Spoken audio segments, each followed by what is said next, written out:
impact setup reliever that the Mets honestly needed. And I've been saying on the Mets pod for the last couple weeks that that is something that David Stearns needed to do. And Tanner Scott was a name that obviously was brought up a lot, and we know that the Mets met with Tanner Scott.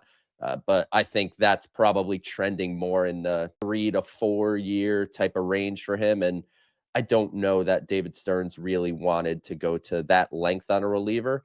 And Minter is, you saw him in Atlanta for the last 8 years, a legitimate setup man. So the Mets got an eighth inning guy for Edwin Diaz, and at a short term commitment. Doesn't come without risk, as you mentioned just a second ago. He had the hip surgery, so that's something that we'll have to monitor as we head into spring training. But by all accounts, it seems like he should be good to go for there. And the Mets add a much needed high leverage reliever. And I'm sure he can close in a pinch if they needed him Yeah. to as well. Edwin Diaz, not only does he need a setup man, but there have been certain times during the season where most of the bullpen has been unreliable to the point where to get a big at bat in the sixth in the playoffs, it was the sixth inning. You got the seventh inning as well. You need Edwin Diaz to come in here, and then you're scrambling to figure out who to close.